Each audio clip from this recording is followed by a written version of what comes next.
cuales los seres vivos captan las sustancias del medio y las van a transformar, ¿ok? Las van a transformar en su propia materia. Esto lo pueden hacer de forma directa a través de la fotosíntesis o también de forma indirecta mediante la oxidación de compuestos orgánicos. Tenemos también formas de nutrición. Estas van a ser autótrofas cuando elaboran ellos mismos sus propias moléculas orgánicas, y también tenemos a una nutrición heterótrofa. Cuando hablamos de una nutrición heterótrofa es que depende del medio externo para proveerse de energía.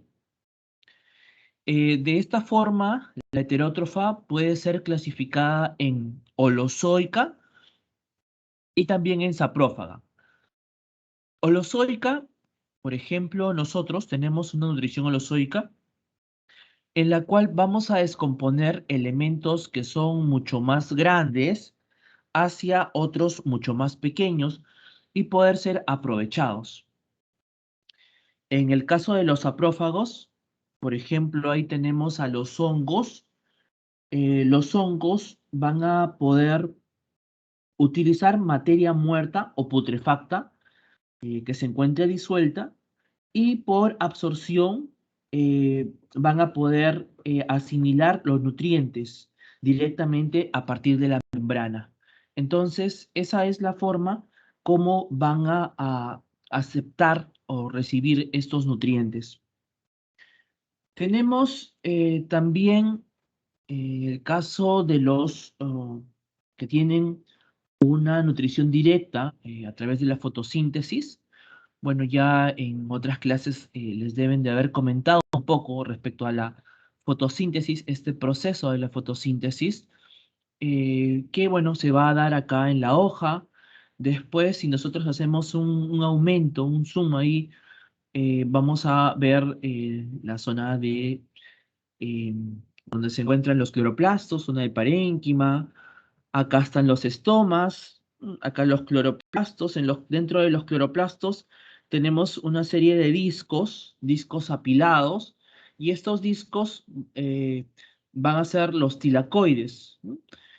Van a estar agrupados y van a formar al conocido grana. Acá también pueden ver una imagen que está mucho más clara, ¿no? Ahí están estos discos apilados de la estructura del cloroplasto, ¿no? Adicionalmente también acá tenemos su material genético, el estroma, que viene a ser el medio interno que tiene este cloroplasto, los ribosomas, etc. A través de la fotosíntesis vamos a tener que se forman las moléculas orgánicas. Moléculas orgánicas como qué, como la glucosa. Entonces, haciendo un resumen, tenemos acá este proceso que va a corresponder a la fijación del dióxido de carbono. Acá ya está balanceado. Tenemos acá 6 moléculas de CO2 más 12 de agua, ¿ok?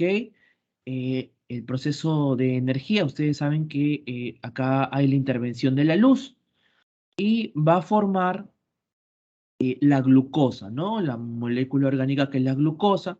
Ustedes saben también su fórmula, ¿no? C6H12O6.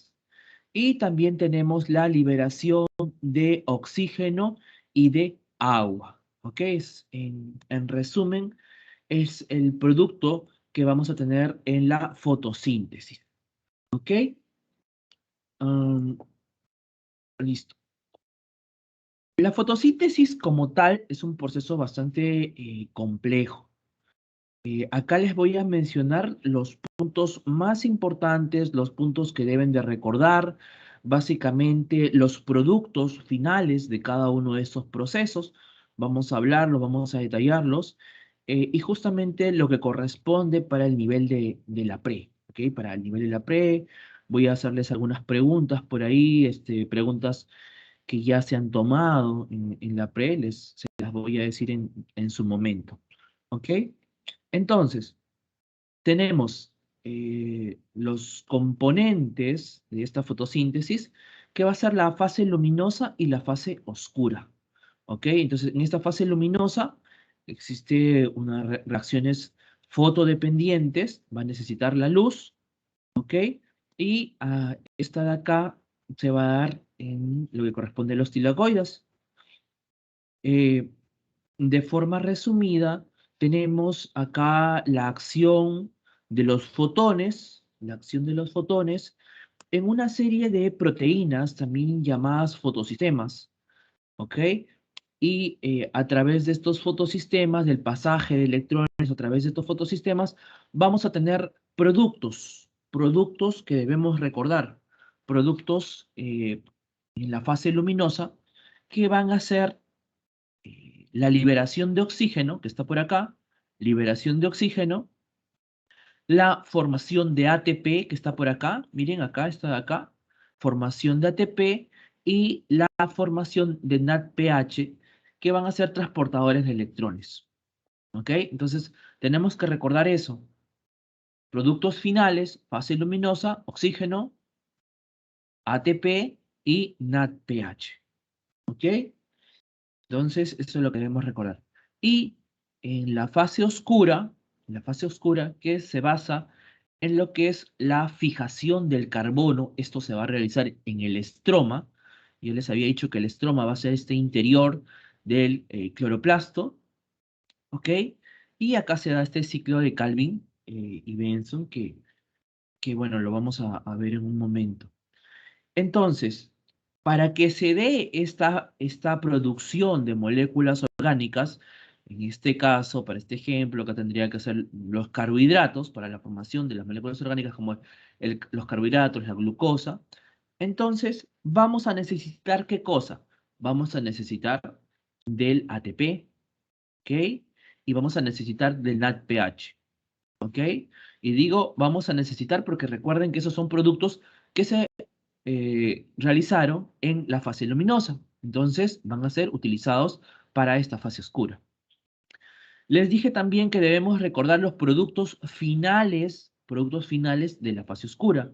Entonces, si queremos recordar productos finales, va a ser la formación de carbohidratos, que están acá, los carbohidratos, la glucosa, ah, la formación de ADP, ¿ok? Formación de ADP, y la formación de NADP, ¿ok?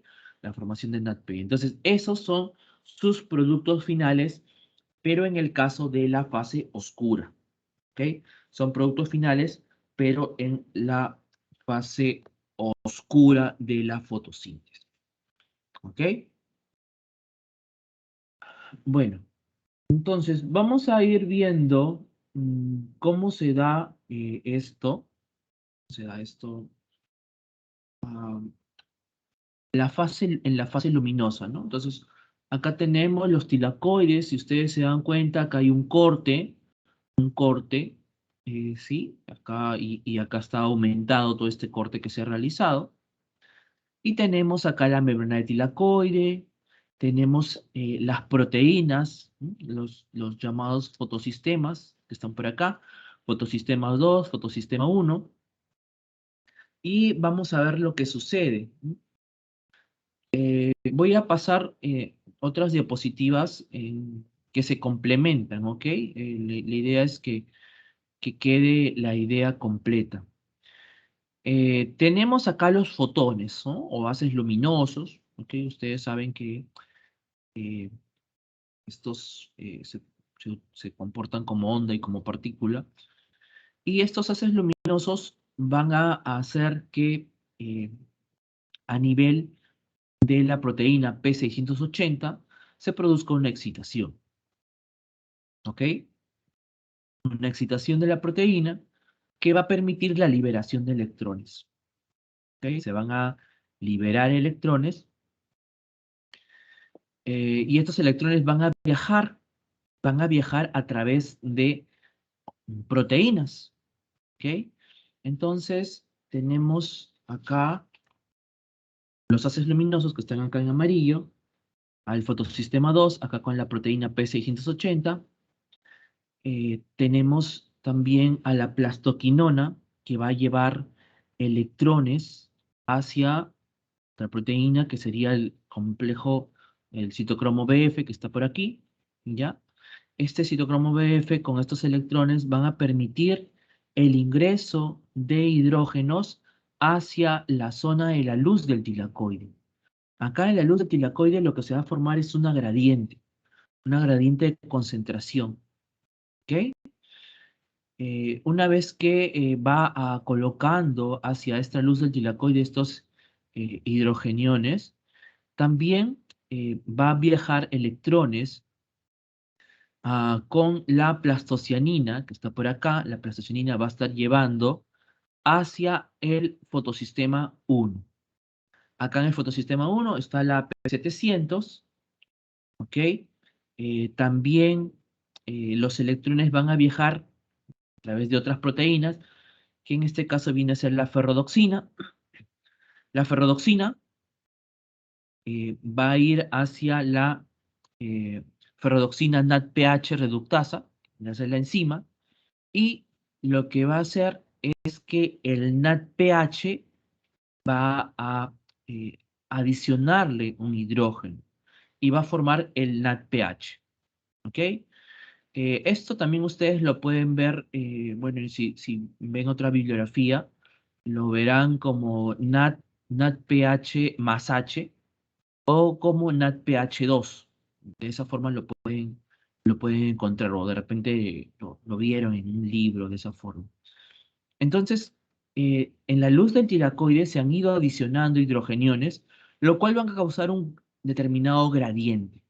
Esta gradiente, ustedes también saben que esta gradiente va a hacer que actúe acá la ATP sintasa, va a actuar en este sentido, desde una mayor concentración que están acá, hacia otro que está en menor concentración, que está en el estroma, y el pasaje de estos a través de esta enzima va a hacer que se produzca ATP. ¿No? Acá el ADP, miren acá este ADP, esto es como funciona como si fuera un carrusel, ¿ya?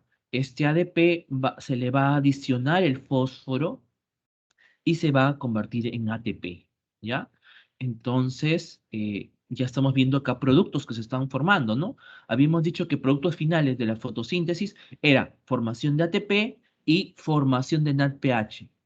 Y también una cosa, oxígeno. ¿De dónde sale ese oxígeno? De acá. Los haces luminosos también inciden sobre el agua y la descomponen. La descomponen y hace que se libere oxígeno y también hidrógenos. Entonces, y ahí también están los electrones que se liberaron, van a permitir el restablecimiento del equilibrio en cuanto a electrones de la proteína P680. ¿Ok? Entonces acá tenemos todos los productos que se están dando, ¿no? Fotólisis del agua, acá también, el oxígeno que les dije, productos finales, oxígeno, NADPH y ATP, las tres cosas. Acá vemos que se están produciendo. Acá también, este es otro cuadro en el cual podemos ver la acción, bueno, de los haces luminosos, acá está. Por ahí vino una pregunta de la pre. Estos valores que dicen, ¿no? P680, P700, ¿por qué se les menciona así? P700, P680. Y se está refiriendo a la longitud de onda, ¿ya? La longitud de onda de esas proteínas, por eso es que tienen ese nombre, ¿ok? Entonces, tenemos los haces luminosos, los electrones que se liberaron, acá está, esta P680 con estos electrones va a viajar por proteínas, que es la plastoquinona, después va al citocromo BF, que les había dicho, después la plastocianina, y llega a la P700, ¿no? Que era lo que también habíamos visto acá, ¿no? Luego tenemos de la P700, en esta P700, que este es el fotosistema 1, también inciden los rayos luminosos acá. Va a haber liberación de electrones. Esta P700 lleva electrones eh, con lo que es la ferrodoxina. Y finalmente, lo que va a hacer es la producción del NADPH, ¿no? El NADP gana hidrógenos y forma el NADPH, ¿ok? Acá también se puede ver lo que es la fotólisis del agua, la descomposición del hidrógeno, oxígeno, ahí está, los hidrógenos y el oxígeno que se queda liberado. Acá en naranja tenemos este flujo de electrones que se denomina no cíclico, que va en un solo sentido, y también tenemos en azul lo que es el flujo de electrones cíclico.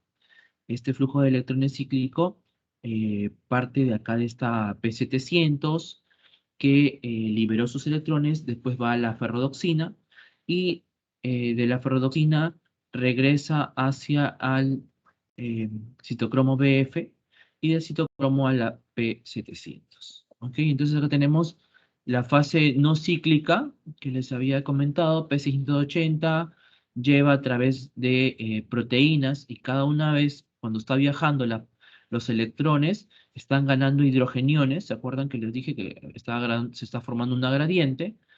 Y llega a la P700, después a la ferrodoxina, y hace que se forme el NADPH. Acá también, esta de acá es la cíclica, perdón. Acá también llegan los fotones a la P700, de la P700 va hasta la ferrodoxina, después el citocromo BF, y en todo este proceso también se están ganando hidrogeniones.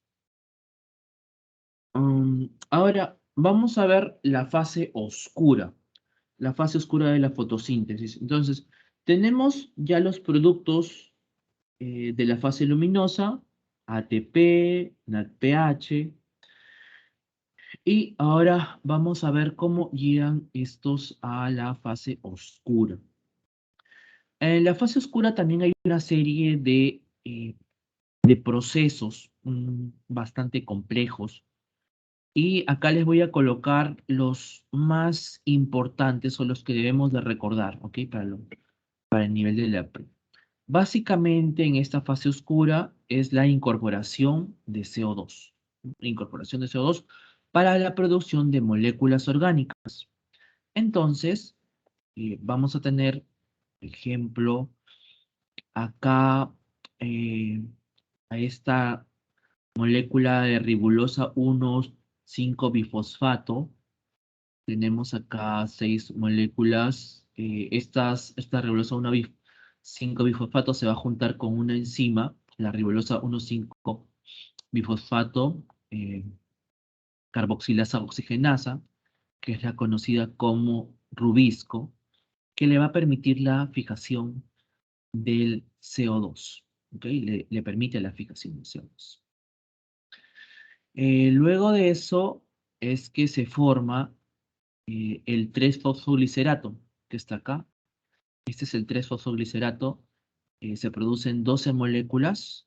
Hay que recordar que este 3-fosfoglicerato tiene 3 carbonos, ¿no? 1, 2 y 3. Entonces habrían 36 carbonos acá. Entonces tenemos estas 12 moléculas. ¿Ok?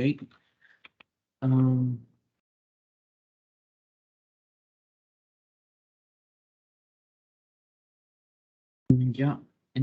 Luego vamos a tener que va a haber la intervención de ATP. ¿Se acuerdan que uno de los productos finales era el ATP? Y ya, bueno, acá se va a utilizar, ¿no?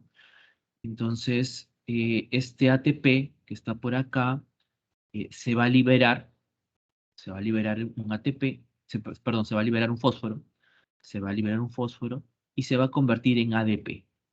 Se convierte en ADP y ese fósforo liberado va a ir a unirse a la siguiente molécula, que es el 1,3-bifosfoglicerato, que es este de acá, ¿no? 1,3-bifosfo, 2 fosfoglicerato, ¿no? Ahí está, de los dos fósforos. Ya lo tenemos acá. Esta es la siguiente transformación. Hay que darnos cuenta que se está produciendo acá ADP, ¿no? Luego hay otra transformación más, el NADPH. ¿Se acuerdan que había un NADPH que salió de la fase luminosa? Y ya, bueno, acá se va a utilizar. Acá está este NADPH. Este NADPH pierde hidrógeno y se convierte en NADP. También acá va a haber la liberación de un fósforo. Entonces, si anteriormente era bifosfoglicerato, ya en este caso ya no sería bi, sería el gliceraldehído 3-fosfato, ¿no? También, como les dije, acá perdió un fósforo. Entonces tengo 12 moléculas de gliceraldehído 3-fosfato. A este gliceraldehído 3-fosfato también se le conoce como PEGAL, por si acaso. Por ahí pueden preguntarles, pueden venir de frente. Se refiere este PEGAL al gliceraldehído 3-fosfato. Luego de estas 12 moléculas, dos de ellas van a permitir la formación de la glucosa y 10 de ellas van a continuar haciendo transformaciones. Entonces, teníamos inicialmente 36 carbonos y de estas 12, dos pasan a formación de glucosa y tenemos 10 acá que continúan el proceso, ¿no? 10, eh, cada una de ellas tiene 3 carbonos, sería 30 carbonos, ¿no? Entonces, acá se forma, en el siguiente paso, a la ribosa 5-fosfato. Esta ribosa 5-fosfato se darán cuenta que tiene los 30 carbonos, 1, 2, 3, 4 y 5. 5 por 6, 30. Están los 30 carbonos. ¿Ok? Luego también hay otra transformación más, que esta ribosa 5-fosfato se va a convertir en ribosa 1,5-bifosfato. Entonces, para eso necesitamos que gane un fósforo y va a utilizar el fósforo del ATP. El ATP se va a convertir hacia ADP, va a liberar un fósforo y lo va a adicionar acá. Entonces ahí ya tenemos el fósforo adicionado, por eso es bifosfato, ribosa 1,5 bifosfato, y esta ribosa 1,5 bifosfato se va a juntar con lo que les dije, esta enzima que es la rubisco, ¿ok? Que le va a permitir la adición de carbonos, ¿ok? Y entonces todo esto de acá es algo cíclico, ¿ya? Esto es bastante parecido, similar a un proceso de manufactura, en la cual se necesitan insumos para obtener un producto determinado. Entonces, cuando mm, ya se gastaron los insumos, entonces esto tiene que de nuevo buscar más insumos, que en este caso el insumo principal viene a ser el CO2, porque se tiene que fijar. Se está utilizando, se gasta para la formación de glucosa y necesita recuperarse para seguir formando. Entonces, esto corresponde a la fase oscura. En la fase oscura, les había dicho que tenemos productos como el ADP, que está por acá, y el NADP, que están acá, productos finales, ¿no? Tres cosas, ADP, NADP y moléculas orgánicas. Entonces, ahí está, ADP, NADP y moléculas orgánicas.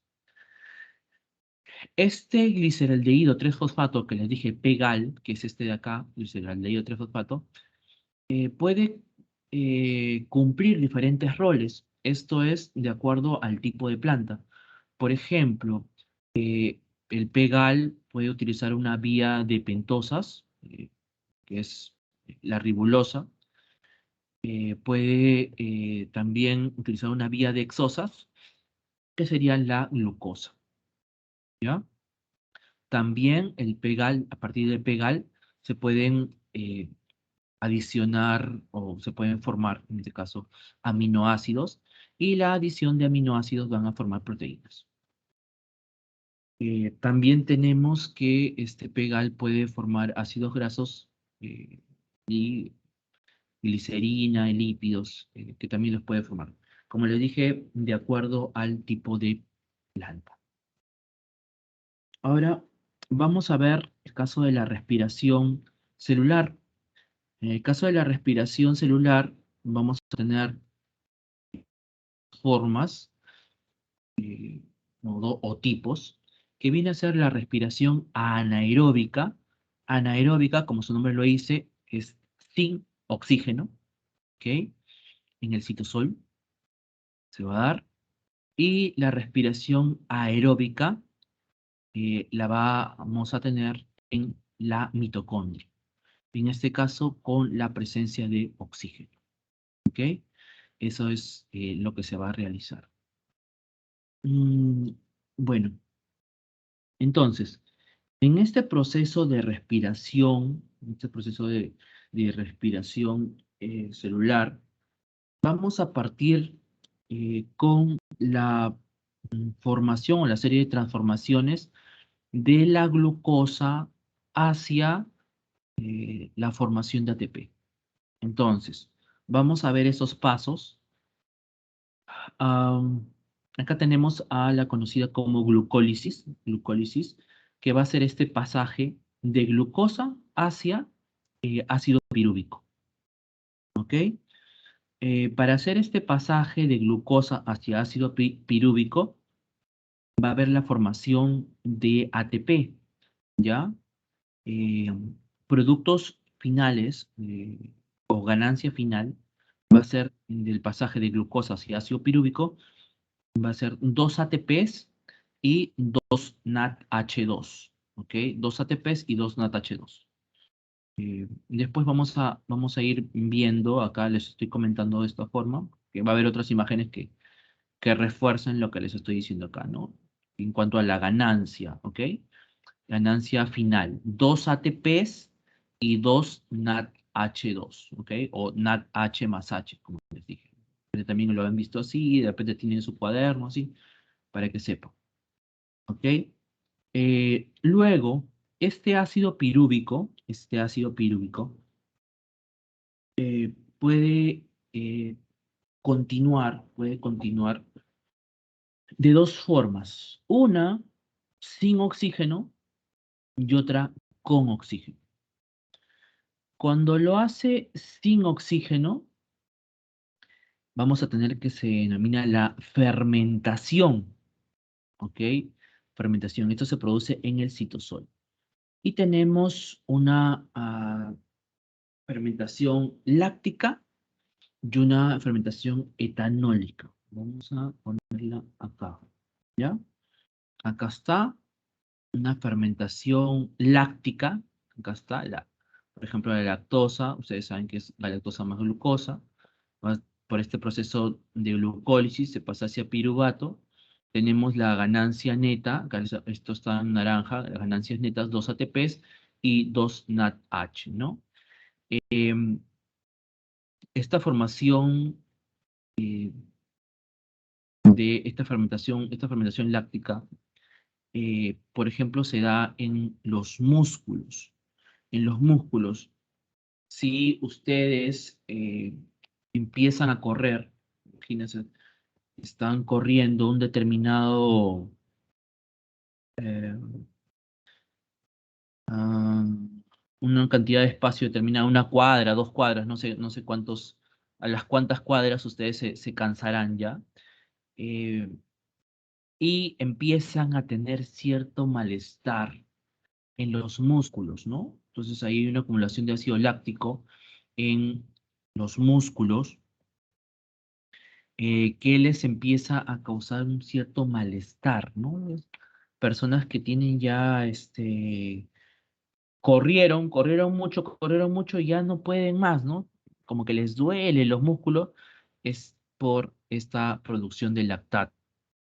Entonces, ¿por qué se dio? Por la ausencia de oxígeno. Ustedes recordarán que la persona que está corriendo va necesitando más oxígeno, va necesitando más oxígeno, por eso es que está así, agitada, agitada. Entonces, la cantidad de energía es tan demandante que no se compensa con el oxígeno.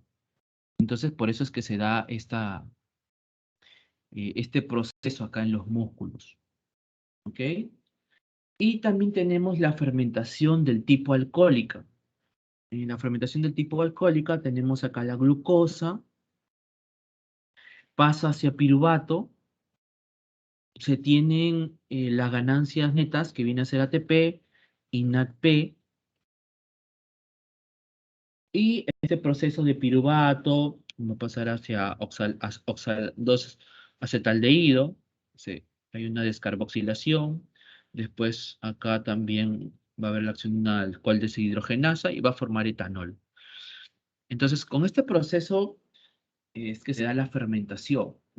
Y ustedes pueden ver casos de fermentación, por ejemplo, en la chicha de jora. ¿Ustedes han probado la chicha de jora? ¿Sí? ¿Alguna vez han probado en sus vidas chicha de jora? Imagino que sí, ¿no? Entonces, esta chicha de jora se da por este proceso de fermentación, ¿no? Para los que no han probado, ya posiblemente cuando ya sean sanmarquinos puedan probar. Usualmente hay unas ferias que vienen a la ciudad universitaria y en la plaza cívica venden así productos nativos, naturales, y también traen chicha de jora. Para los que no hayan probado nunca en sus vidas chicha de jora. Entonces, eso es producto de una fermentación, ¿no? Ah, bueno, acá tenemos un poquito más en detalle lo que les había mencionado. La glucosa tiene que pasar hacia piruvato. En este pasaje de piruvato vamos a tener eh, una serie de transformaciones de glucosa, fructosa 1,6, a gliceraldehído 3, en las cuales se va a utilizar ATP, se produce y se gasta ATP. Entonces, por eso es que en su momento le dije, vamos a tener una ganancia final, ¿ok? Una ganancia final de 2 ATPs netos, acá están netos, ¿no? ¿Por qué? Porque se utilizó al comienzo ATPs, entonces, se utilizó 2, pero se produjeron 4. Entonces, por eso es que queda netos 2 ATPs y 2 NADH más H, o 2 NADH2, que se le conoce como que son moléculas transportadoras. ¿Ya? Entonces, acá tenemos la glucosa, se está dando la glucólisis, acá está la glucólisis, la formación de glucos de piruvato, ¿se acuerdan? Acá está, se va a pasar a piruvato, y ese piruvato, dependiendo si es que hay oxígeno presente o si hay oxígeno ausente, ¿no? Entonces, se puede dar la fermentación, ¿ok? Se puede dar la fermentación, ¿sí? O también se puede dar también la producción de lactato, que habíamos dicho las dos formas en ausencia de oxígeno, ¿ok? Fermentación láctica o fermentación alcohólica. Y cuando sí existe el oxígeno, entonces este piruvato va acá a la mitocondria, va a tener una serie de procesos que se conocen como el ciclo de Krebs, ¿ya? En la cual se va a dar la producción de ATP y también se va a dar la liberación de CO2. Va a haber una serie de pasos que se denominan descarboxilaciones y deshidrogenaciones. Y la ganancia final va a ser ATP, ¿no? También acá se va a dar lo que es la cadena transportadora de electrones, que se va a dar en este proceso. Bueno, entonces tenemos acá, recordando un poco los pasos, estas transformaciones de glucosa a piruvato, ¿ok? La ganancia de ATPs que habíamos hablado. Si es que hay oxígeno, si es que hay oxígeno, ese piruvato va a ir a convertirse hacia acetilcoenzima A. Por acá está, acetilcoenzima A, ¿sí? Y también acá va a haber una serie de pasos que se van a dar, que vamos a hablar un poquito en las siguientes diapositivas. Va a haber la formación de este ciclo de Krebs, había dicho, eh, también conocido como ciclo del ácido cítrico, ¿ya? También en el interior se va a ver una ganancia de ATP a nivel de sustrato. Luego, por lo que son los transportadores de electrones y quimiosmosis, vamos a tener que se forman 32 a 34 ATPs. Entonces, si hallamos la suma, finalmente por molécula de glucosa vamos a tener, eh, perdón, eh, de 36 a 38 ATPs. Entonces, acá teníamos esta conversión del piruvato. Cuando hay presencia de oxígeno, también se va a dar este pasaje, ¿ya? De piruvato hacia acetil-CoA, ¿ok? En este proceso va a haber la liberación de CO2 y también de 2-NADH2, ¿ok? Esos son productos que se van a obtener cuando se da esa transformación, ¿ya? Luego, esta acetil-CoA va a participar en el ciclo de Krebs. Este ciclo de Krebs que está por acá. El ciclo de Krebs también tiene una gran cantidad de pasos, productos y, bueno, acá se les está mencionando los puntos más importantes que ustedes deben de recordar para lo que es el examen, ¿ya?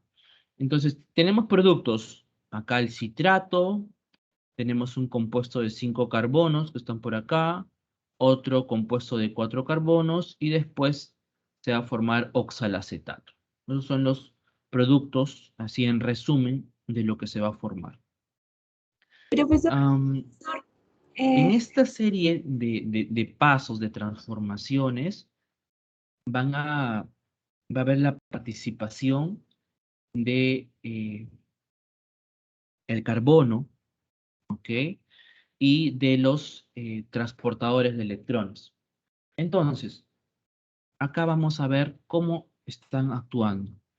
Por ejemplo, el NAT, que ustedes ven acá, esta flechita, NAT, va a ganar hidrógenos y se va a convertir en NADH. ¿Mm?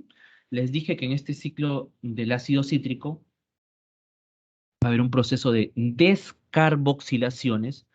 Descarboxilaciones quiere decir que pierde carbono en forma de CO2. Miren, acá está el CO2 que se está perdiendo, el CO2 que se está perdiendo. O sea, por eso es descarboxilaciones. Y lo otro es las deshidrogenaciones. Y deshidrogenaciones va a permitir la formación de los transportadores de electrones. ¿Cuáles son los transportadores de electrones?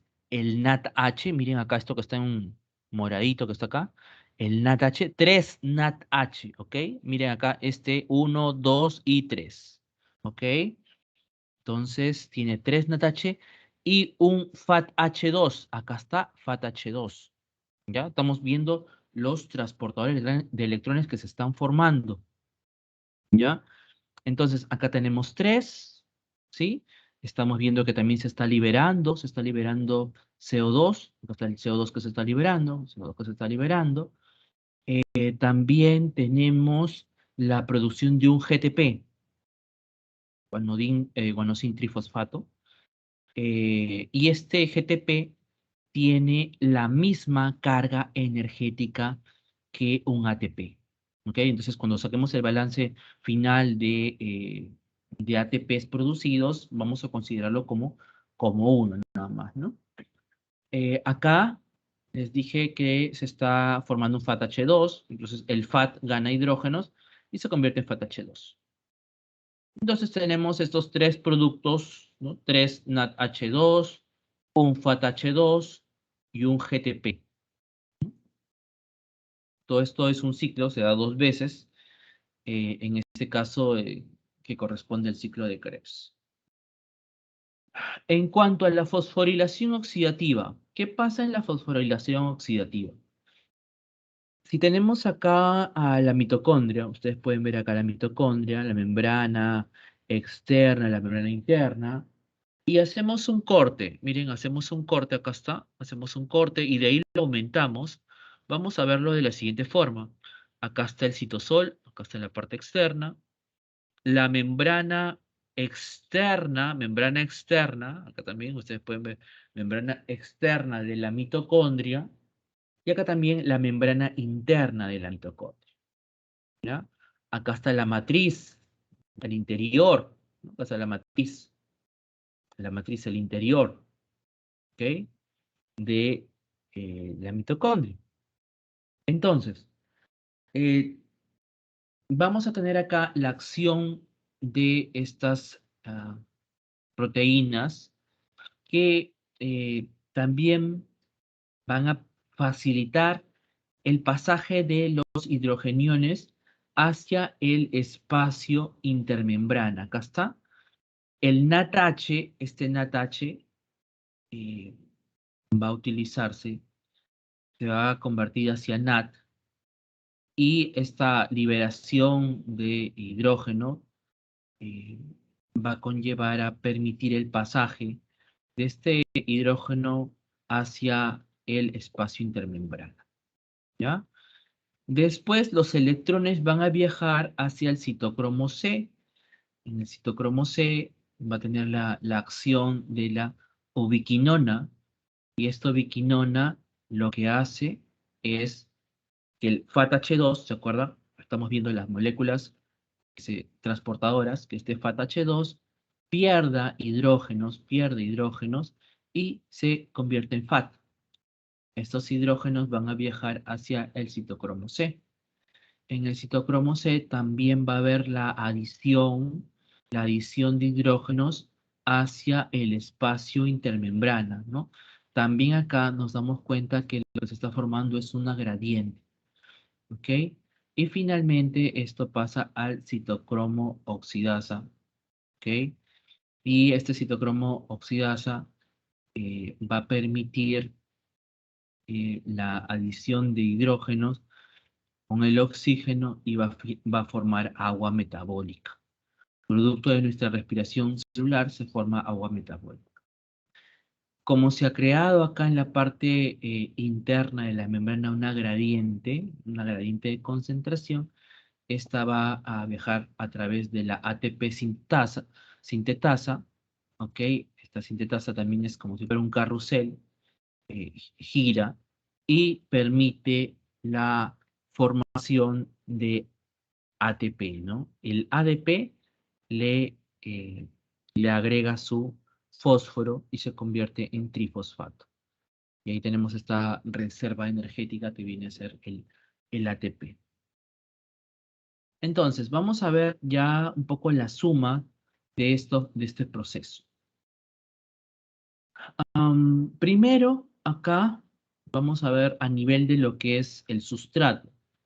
Cuando pasábamos de glucosa hacia piruvato, habíamos dicho que se tenía ganancia neta 2 ATPs, ¿ya? Eso lo hemos mencionado, ¿no? 2 ATPs y 2 NADH, ¿ya? Ahí está, ganancia neta, ¿no? Entonces, estos NADH, que son 2, van a tener posibilidades de salir a través de lo que se denomina un sistema de lanzaderas. Un sistema de lanzaderas, y puede ser la vía glicerol 3-fosfato o la vía malato-aspartato. Si es la vía glicerol 3-fosfato, va a adicionar 4 ATPs, y si es la vía malato-aspartato, va a ganar 6 ATPs. ¿Ok? Entonces, por eso es que lo han considerado acá, han puesto en la imagen de 4 a 6 ATPs, porque puede ser cualquiera de estas dos formas dependiendo del sistema de lanzaderas que se ha utilizado. Luego, habíamos visto que el piruvato pasa a convertirse a acetil-CoA. ¿Mm? Y del acetil-CoA, este acetil-CoA, lo que se obtenía era la formación de 2-NADH. ¿Ya? Y esos son nuestros productos que están siendo liberados. Pero cada NADH vale 3 ATPs, entonces nos va a dar una suma de 6 ATPs. Después tenemos que se pasa a lo que es el ciclo del ácido cítrico. Y en el ciclo del ácido cítrico ustedes recordarán que había un GTP, ¿se acuerdan? GTP. Y les dije que cada GTP tiene la misma carga energética que un ATP. Entonces, serían 2. Ahí está. Estamos haciendo acá las sumas de las cantidades de ATP. Entonces sería acá 2. ¿Ya? En la parte interna teníamos 3 NADH y, ¿se acuerdan? Y un FATH2. Entonces, pero esto es como se da 2 veces, por eso es que lo han puesto acá. 6 y 2. Hacemos las sumas respectivas y en esta zona, que es a partir de la fosforilación oxidativa, puede salirnos 32 a 34 ATPs, dependiendo, como les dije, del sistema de lanzaderas. Y a esto le sumamos estos 4 ATPs, que es producida por la fosforilación a nivel del sustrato. Entonces, cantidad final, total, va a ser de 36 a 38 terpes. ¿Cómo? Acá tiene una pregunta. ¿Podría repetir qué se liberaba cuando el piruvato pasaba acetilcoenzima? Cuando el piruvato eh, pasa acá hacia acetil-CoA, este, se va a liberar CO2 y 2-NADH2, que está acá. 2 moléculas energéticas de NADH2. Eso es lo que sucede acá. De piruvato a acetil-CoA se libera CO2 y 2-NADH2. ¿Ok? Bueno, ahora vamos a ver lo que es el intercambio de gases en las plantas y animales. Esto ya lo vieron, creo que en la parte de tejido epitelial, ¿se acuerdan? Y ahí estaban unas estructuras que conocemos que se denominan estomas, ¿no? Estas estructuras que se denominan estomas, eh, que está formado por 2 células oclusivas. Miren acá que están en morado, ¿sí? Esta que están acá en morado, que sí, vienen a ser 2 células oclusivas, ¿no? A ver, pregunta. Esto ha sido una pregunta de examen de la pre. ¿Con qué otro nombre se le conoce a esas células oclusivas? ¿Con qué otro nombre se le conocen a esas células oclusivas? ¿Quién me dice? ¿Se acuerdan? ¿No se acuerdan? Células oclusivas o también llamadas células. ¿Se acuerdan? No se acuerdan. Ya. También se le conoce como células guarda, por si acaso. Células guarda. ¿Ya? Apunten si no lo habían escuchado nunca en sus vidas. ¿Ya?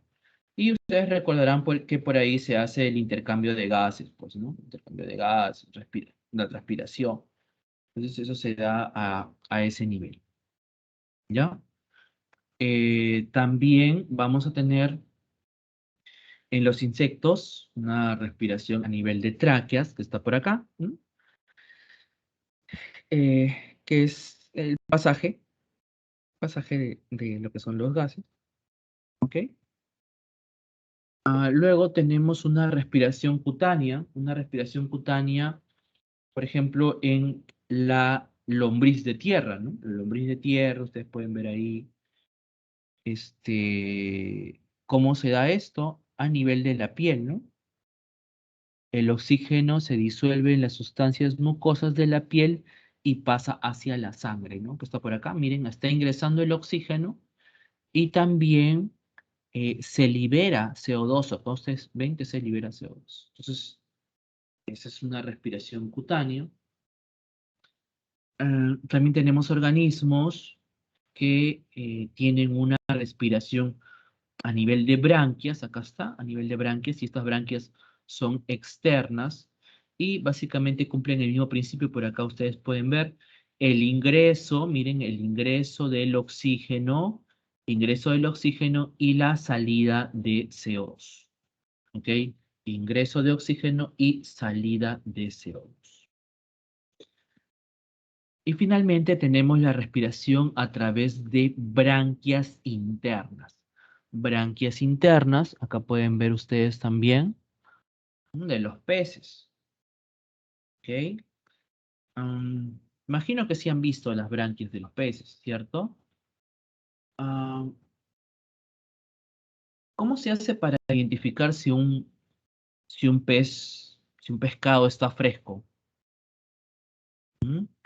¿Cómo hacen para identificar que un pescado está fresco? ¿Cómo hacen? Branquias. A ver, ¿quién me dice? ¿Cómo hacen para identificar que un pescado está fresco?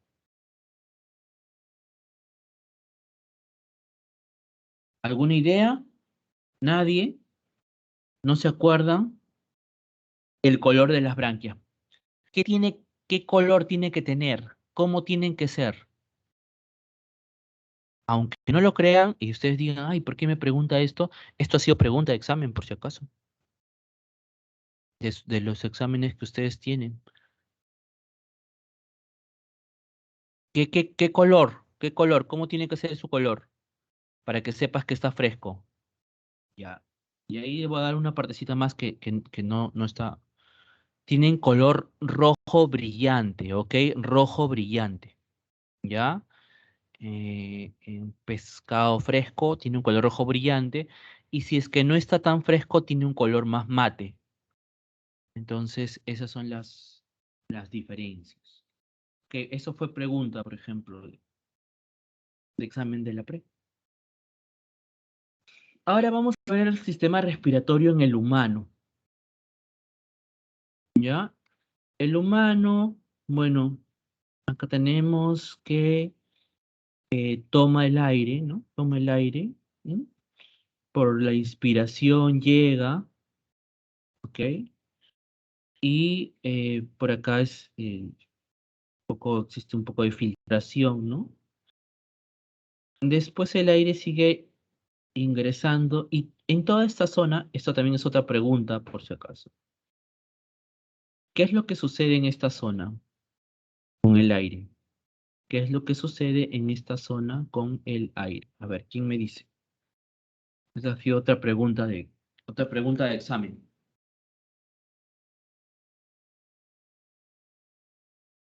¿Mm? Acá está el dibujo. Acá en esta zona, miren bien que estoy moviendo acá en esta zona. ¿Qué es lo que sucede con el aire? ¿Qué le sucede al aire en la respiración? ¿Qué le pasa al aire?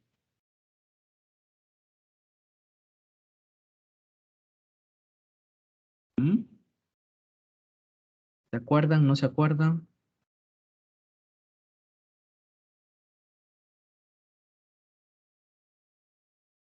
¿Qué le pasará? Eso ha sido pregunta, por si acaso. No, error. Super error.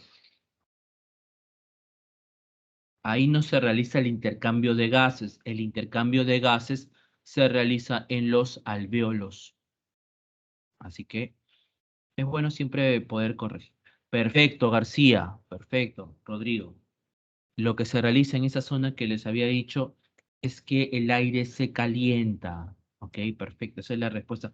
Eso ha venido en pregunta, por si acaso. Miren, así las preguntas tan fáciles que vienen. Ustedes de repente no se han percatado mucho, ¿no? Pero si ustedes están en un auto a una gran velocidad y sacan su cabeza, sin querer están abriendo la boca, están tomándose una foto, están tomándose su selfie, y se introdujo el aire de golpe y les llama a toser. Les llama como un reflejo por haber ingresado ese aire frío. Les llama a toser. Entonces, en esa zona lo que se hace, lo que sucede con el aire es que se calienta. Una vez que se calienta, pasa el aire, pasa por la laringe, pasa por la tráquea, pasa por los bronquios, bronquiolos y llega hacia los alveolos. Acá están los alveolos, ¿ya? Entonces, por ahí es donde sí se dice que se realiza el intercambio de gases. Miren, acá están las flechitas incluso, ¿no? Acá en los alveolos sí es donde se va a realizar el intercambio de gases, ¿ya? Entonces, nosotros hemos tomado el aire y este aire está llevando oxígeno, por eso es que ingresa oxígeno, por eso están estas flechas así. Y también nosotros cuando exhalamos, liberamos CO2, ¿no? Eso también sabemos, ¿no? Cuando exhalamos, liberamos CO2. Y esta es otra pregunta más. A ver, espero que el más rápido la responda. ¿Ya? Ingresó el oxígeno, exhalamos CO2. Y la pregunta del millón es, ¿ese CO2 que exhalamos, dónde se produjo? Ese CO2 que exhalamos, que botamos, ¿dónde se produjo? ¿De dónde proviene? A ver, ¿quién responde más rápido?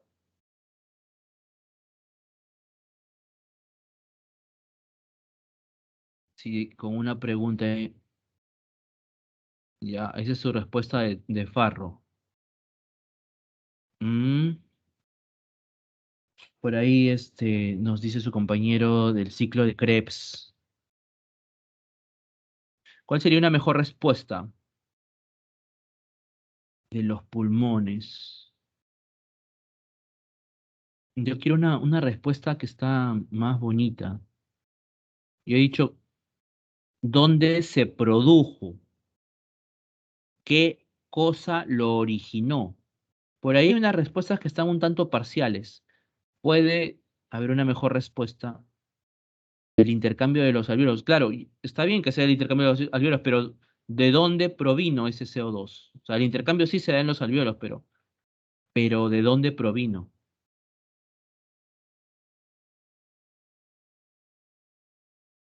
Ahí te falta una partecita, Asensio. La respuesta como tal tiene que ser producto de la respiración celular, ¿ok? De la respiración celular, ¿ya? Por ahí su compañero Díaz Martín nos puso Krebs, pero también antes de Krebs también hay liberación de CO2, por ejemplo, en el pasaje de piruvato hacia 2-acetil-CoA, también hay CO2. Entonces, por eso la respuesta correcta es ese CO2 que eliminamos es de la respiración celular. Ya con eso abarcamos todo. Entonces, acá está, ¿sí? Ustedes también recordarán una cosa importante acá a nivel de los alvéolos, y acá está lista la imagen para hacerles el comentario. ¿Qué tipo de epitelio tiene el alvéolo? ¿Qué tipo de epitelio, cuando hicieron la clase de tejidos, qué tipo de epitelio tiene el alvéolo? A ver, ¿quién me dice?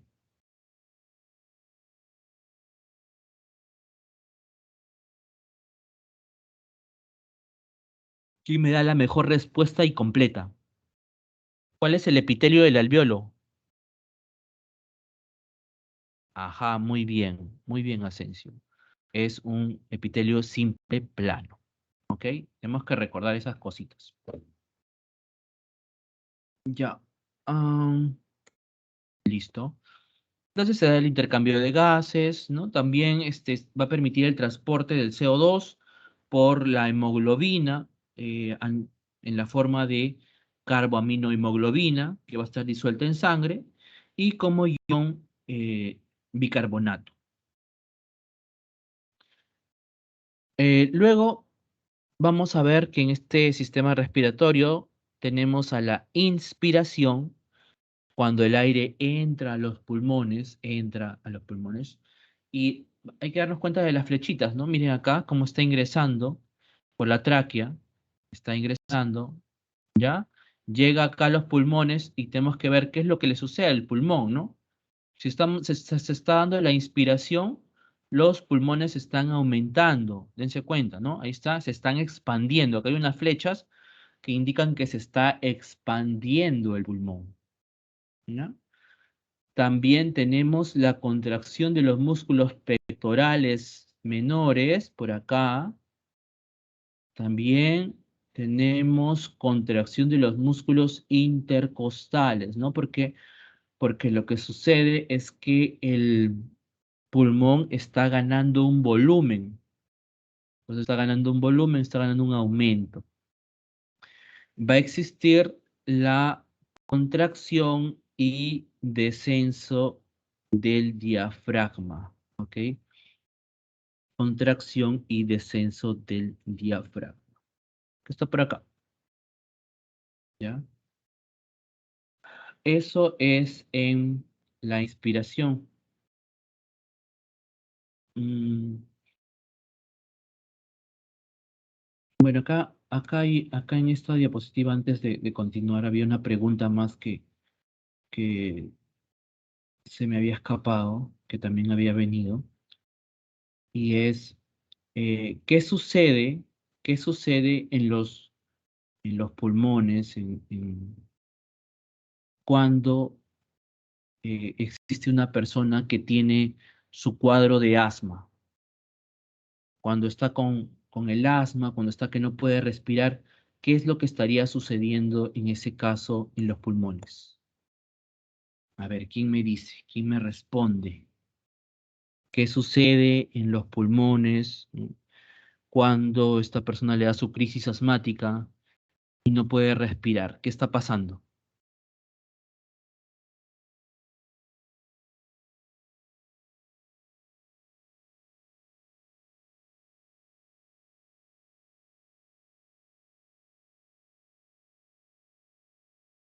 ¿Alguien?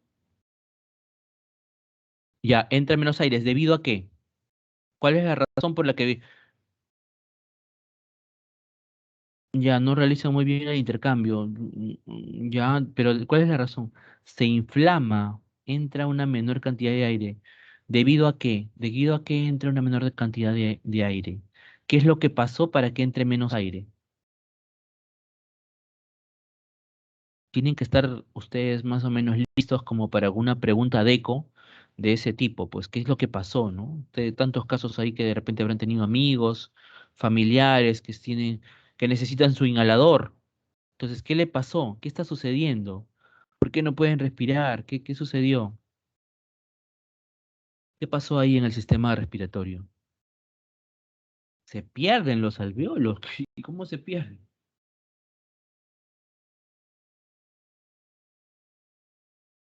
Mm, no. A ver, ¿qué más?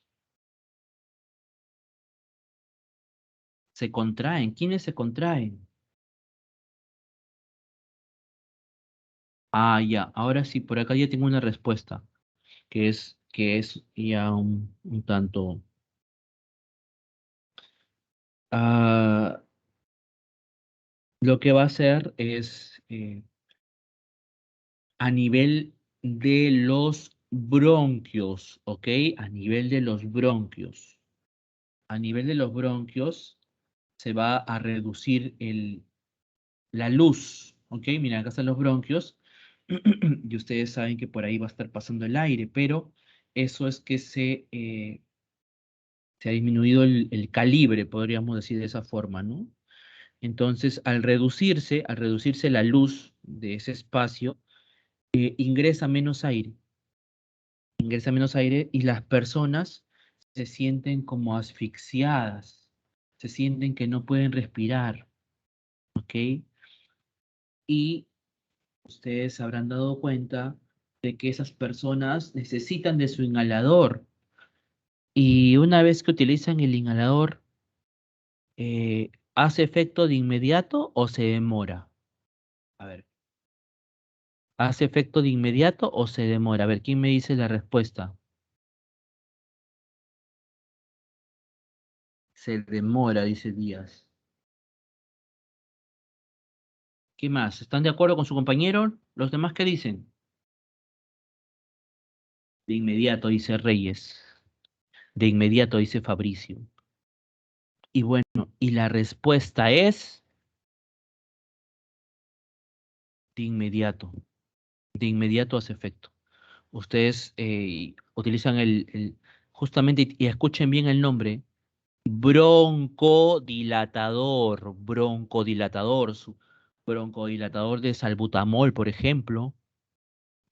Lo utilizaban, de repente algunas personas, no sé, utilizaban dos, y rápidamente, de inmediato, ahí hay un tejido liso que justamente llega al producto, porque ustedes lo toman, ¿no? Lo toman, ingresa el producto y permite esta dilatación en cuanto a, recuerdan que se está constriñendo para que disminuya el pasaje del aire, entonces se libera y ya rápidamente la persona ya puede respirar mejor. Entonces, eso es lo que sucede ahí a nivel de los bronquios. ¿Ok? Es algo bastante inmediato. ¿Ok? Mm, otra pregunta que también pusieron fue, eh, ¿y qué es lo que pasa a nivel del sistema respiratorio en las personas con tuberculosis? ¿Ya? ¿Qué es lo que sucede? ¿Qué le hace la tuberculosis al pulmón? ¿Ya? Esa es otra pregunta. A ver, ¿qué me responden? ¿Qué causa? ¿Qué le hace la tuberculosis, el Mycobacterium? Lo daña, claro, ya eso está bastante general. Queremos algo mucho más específico, mucho más puntual. ¿Cómo, cómo lo daña? ¿De qué manera? ¿Qué hizo?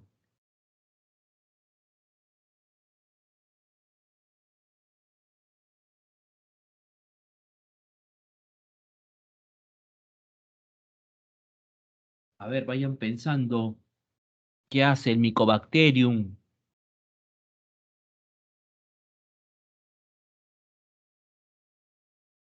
Hay personas que le sacan su placa radiográfica y hoy se da cuenta que ay, tiene tuberculosis. ¿Cómo hizo? ¿Cómo hizo para el médico darse cuenta que tiene tuberculosis? ¿Qué es lo que vio? ¿Qué es lo que vio en la placa radiográfica? Bueno, sí, se va a multiplicar pero ¿y qué le causa? ¿Qué le causa al pulmón? ¿Qué es lo que le causa? Díganme lo que se acuerden, lo que piensen, lo que se imaginen, ¿ya? Lo que se imaginen. Claro, esa es una consecuencia, pérdida de la capacidad pulmonar, ¿debido a qué? ¿Debido a qué se pierde la capacidad pulmonar? Ahí está, esa es una mejor respuesta, Nicole. Bueno, está un poco, la palabra un poquito así como tosca, pero en realidad lo que hace es crear cavidades, ¿ok? Crea cavidades en el pulmón, ¿ok? Crea cavidades en el pulmón. Y eh, esas cavidades que crea es que la persona cuando se va a hacer su placa radiográfica, el médico ve que existen ya estas cavidades. Entonces, rápidamente te dice, ¿sabes qué? Tú estás con tuberculosis, tu tuberculosis está en tu pulmón derecho está comprometido, pulmón izquierdo está comprometido. Entonces, debido a eso, ¿ya? El Mycobacterium crea cavidades. Pero, bueno, ustedes saben que también ya existen tratamientos para poder mitigar. ¿Y qué sucederá cuando ya la persona está tomando su tratamiento? ¿Qué le sucederá a ese pulmón que, como su compañera dice, se le ha hecho hueco? ¿Qué le pasará? ¿Qué le pasará al pulmón ahí? ¿Ah? ¿Se reconstruye? ¿Ah? ¿Esa reconstrucción será funcional o no funcional? Esa es la pregunta clave. Espero que todos estén ahí pensándola, porque hay muchas preguntas que pueden ser de eco. ¿Esa reconstrucción que dice se reconstruye es funcional o no funcional?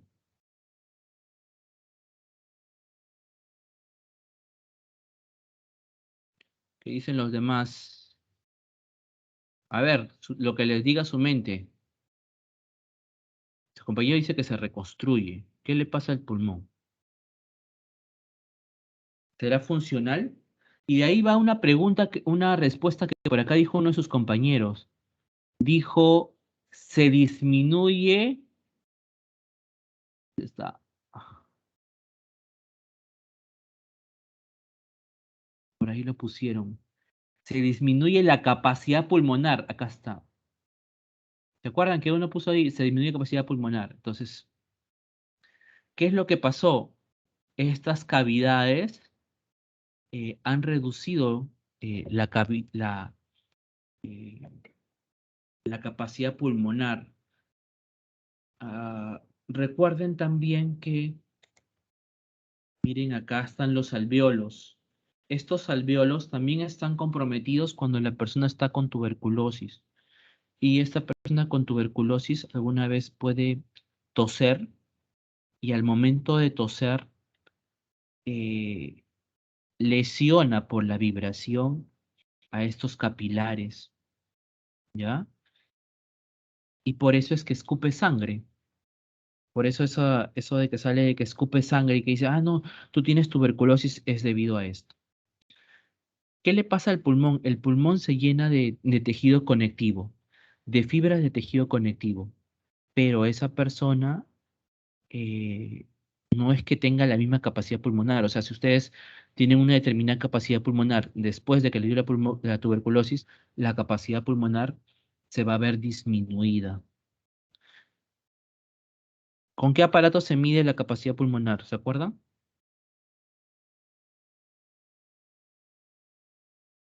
¿Con qué aparato se mide la capacidad pulmonar? Oxímetro. Hay uno que es el espirómetro, ¿ok? Una cosa es oxígeno, cantidad de oxígeno que pueda tener en la respiración, y otra es la capacidad pulmonar. O sea, cuánto aire, cuánto a nivel de volumen de aire es el que ingresa, ¿no? Entonces, son cosas diferentes. El otro es espirómetro, ¿ok? Espirómetro, ¿no?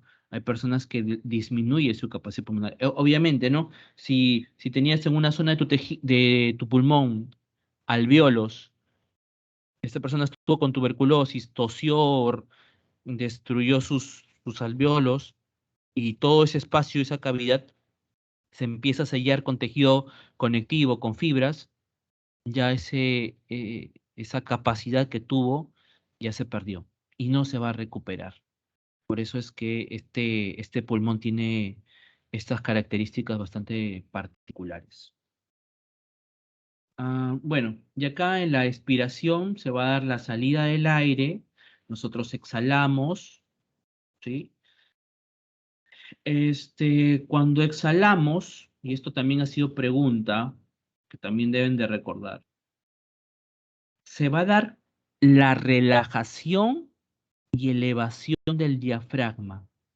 ¿Con qué razón se realiza la relajación y elevación del diafragma? ¿Cuál es el fin?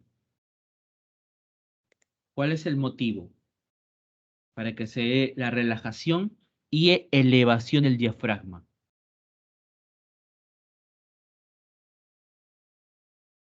A ver, relajación y elevación del diafragma. ¿Para qué se da eso? ¿Cuál es el motivo? No, estamos hablando de la elevación del diafragma. Ya, volver a su posición normal. Otra razón, ¿qué estaría ganando? ¿Qué estaría ganando?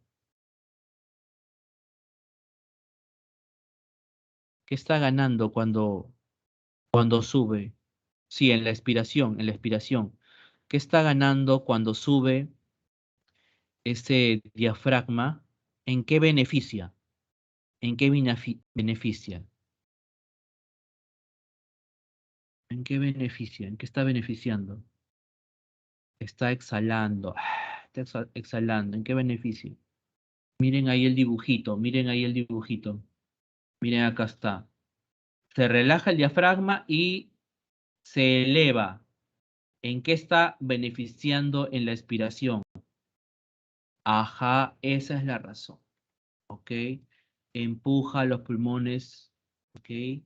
Lo cual hace que se elimine el aire, ¿no? Y acá es otra pregunta, chicos, también. ¿Verdadero o falso, ya? Cuando nosotros exhalamos,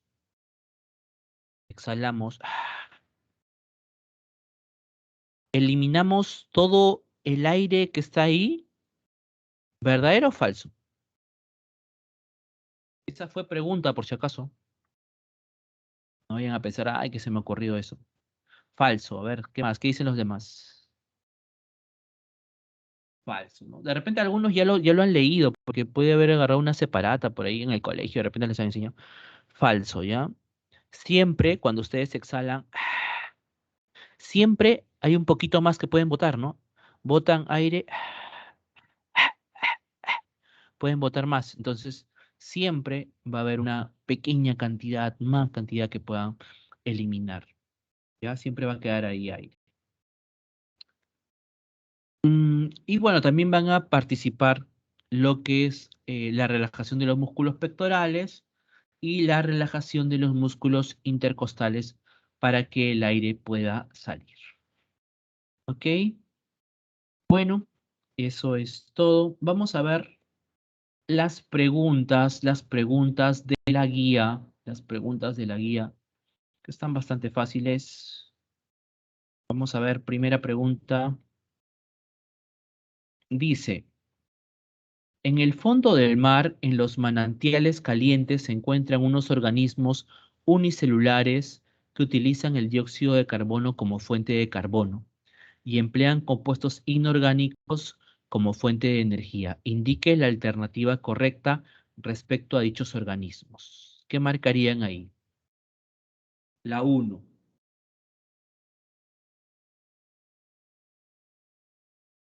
¿Qué marcarían ahí? Dice. Ujú. Organismos unicelulares utilizan el dióxido de carbono como fuente de carbono. Mm, Entonces estaríamos hablando de una nutrición autótrofa. Son capaces de sintetizar moléculas orgánicas ricas. No lo estoy proyectando porque ustedes también tienen estas preguntas. No lo estoy publicando. Se los estoy mencionando porque ustedes deben tener por ahí su PDF. Y ya, ustedes nomás que lo leen de ahí y ya yo lo leo de acá. Entonces, nos estamos refiriendo a que se sintetizan moléculas orgánicas ricas en energía a partir de sustancias inorgánicas. La C, muy bien. Entonces son capaces de sintetizar moléculas orgánicas. La 1C, ¿ya? La 2, la 2. En la fase luminosa se forman dos moléculas que ayudan a obtener compuestos orgánicos reducidos durante la fase oscura. Para formar una de estas moléculas, ¿qué elementos tienen que reaccionar? La 2. ¿Qué han puesto en la 2?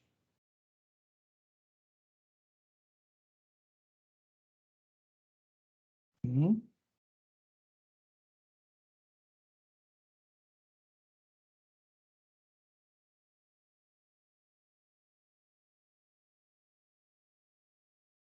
La 2, ¿qué han puesto en la 2, chicos?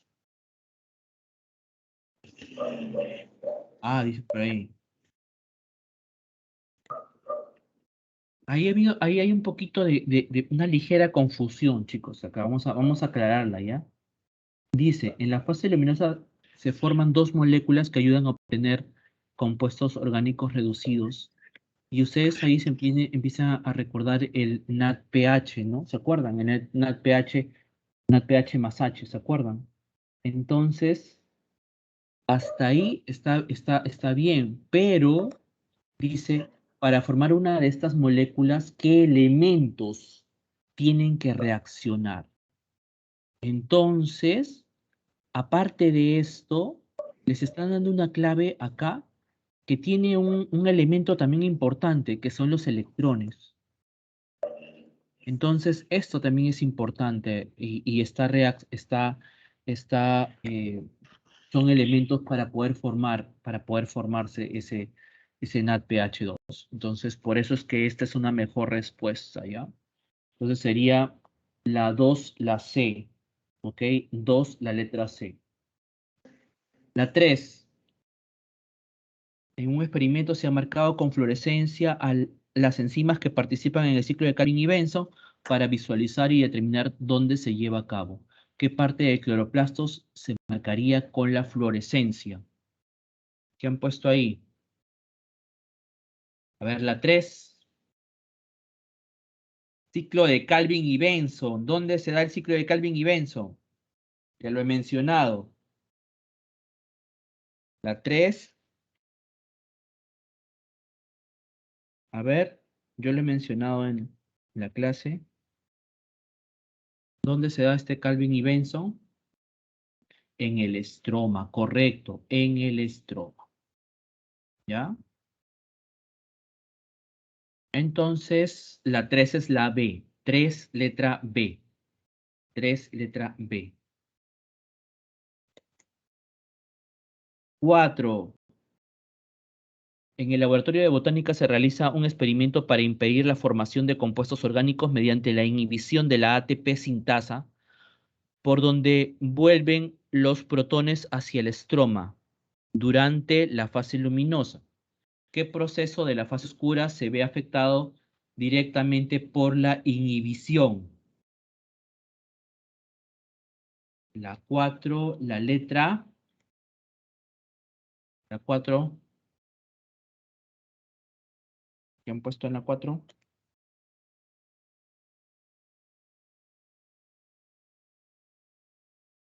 La inhibición de la ATP sintasa.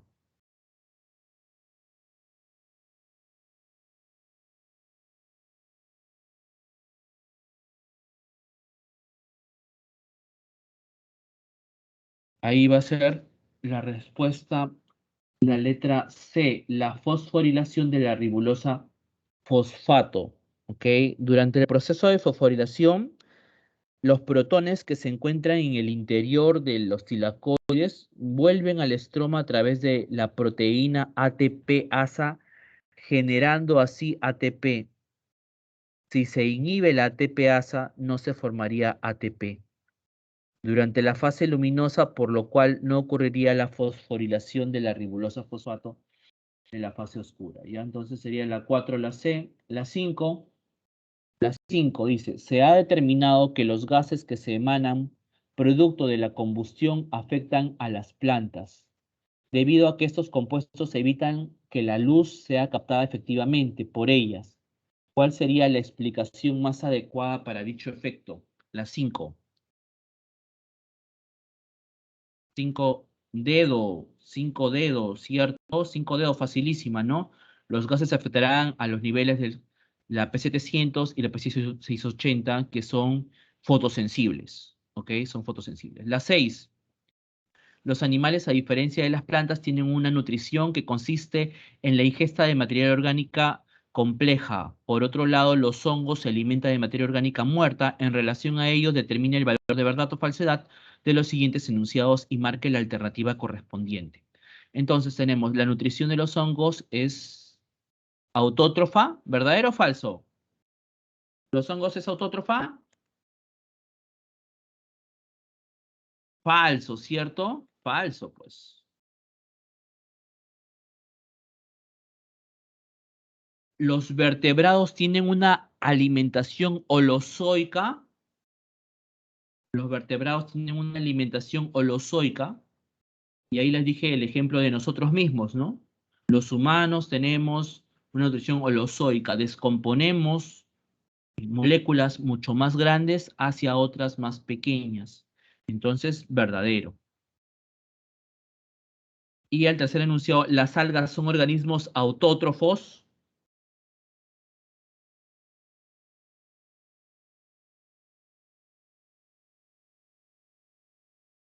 ¿Qué dicen? ¿Son autótrofos? Verdadero también. Pues entonces, ¿cuál sería?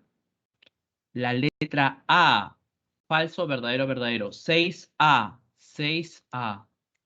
6A. La 7.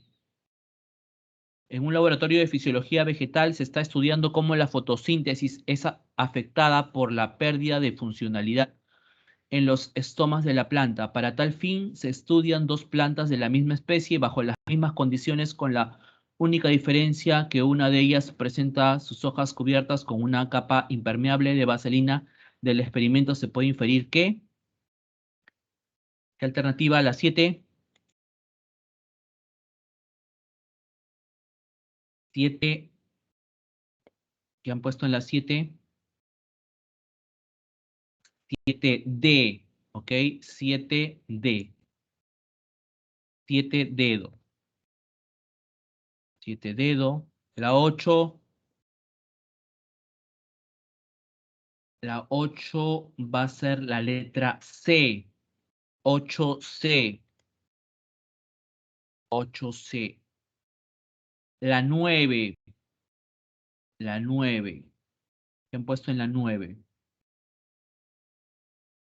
Acá, para la resolución súper rápida, acá dice, la glucosa, a partir de una glucosa se forman 4 ATPs netos, ¿no?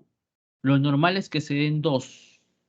Entonces, por eso es que aumenta. Y te piden la vía glicerol fosfato. Entonces, en lugar de 36 va a ser 38. La 9 va a ser la D. 9 dedo. 9 dedo. 10 la A. 11 letra B. 11B.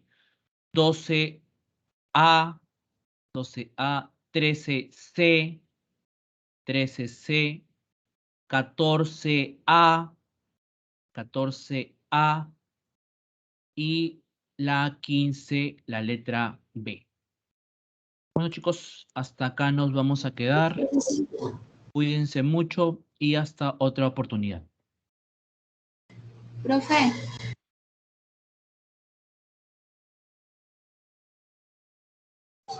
profesor.